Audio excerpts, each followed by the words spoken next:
1951లో శంకరీ ప్రసాద్ కేసులో సుప్రీంకోర్టులో చెప్పిన తీర్పు ఏంటి అంటే, రాజ్యాంగ సవరణలు న్యాయ సమీక్షా పరిధిలోకి రావు. Constitutional amendments are not under the judicial review అన్నారు.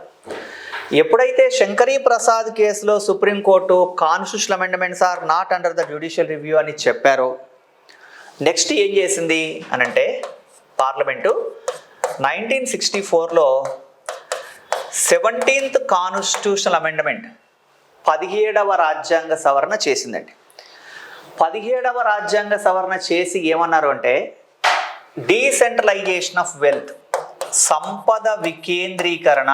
అంటే ఎవరి దగ్గర అయితే సంపద కేంద్రీకృతం అయి ఉందో, సెంట్రలైజ్ అయి ఉందో వెల్త్, ఆ సంపదను తీసుకోవడానికి సంబంధించినటువంటి చట్టాలు రూపొందించుకోవడం కోసం అవకాశం కల్పించారు.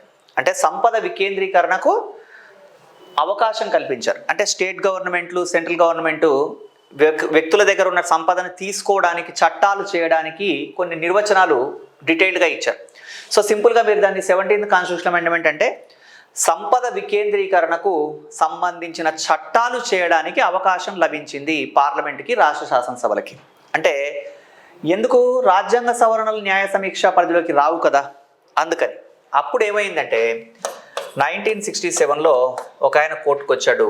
అదే గోలక్నాథ్ వర్సెస్ పంజాబ్ రాష్ట్రం కేసు.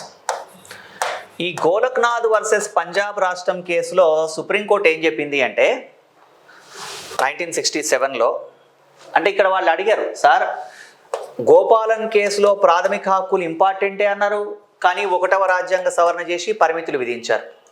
తర్వాత మళ్ళీ శంకరీ ప్రసాద్ కేసులోనేమో రాజ్యాంగ సవరణలు న్యాయ సమీక్షా పరిధిలోకి రావని చెప్పడం వల్ల మళ్ళీ 17th కాన్స్టిట్యూషనల్ అమెండ్మెంట్ చేశారు. ఇలా చేస్తుంటే మరి భారతదేశంలో పెట్టుబడిదారులు, సంపద ఉన్నవాళ్ళు, వీళ్ళ ప్రయోజనాలను కూడా కాపాడాలి కదా. మరి పెట్టుబడిదారులు అనేవాళ్ళు లేకపోతే అసలు డెవలప్మెంట్ ఎట్లా ఉంటుంది? మరి ఇది న్యాయంగా లేదు కదా, మేము ట్యాక్స్ పేయర్స్ మా సంపద ఎలా తీసుకుంటారు సార్, ఇది న్యాయమేనా అని ఆర్గ్యుమెంట్ చేస్తే, అంతకుముందు చెప్పినటువంటి ఒపీనియన్స్కి భిన్నమైన ఒపీనియన్ 1967లో గోలక్నాథ్ కేసులో చెప్పడం జరిగిందండి.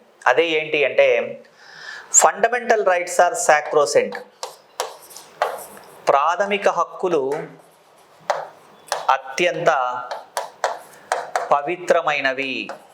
ఫండమెంటల్ రైట్స్ ఆర్ సాక్రోసెంట్ అంటే ప్రీషియస్, కాబట్టి ఫండమెంటల్ రైట్స్ని సవరించడానికి వీల్లేదు అని చెప్పారు.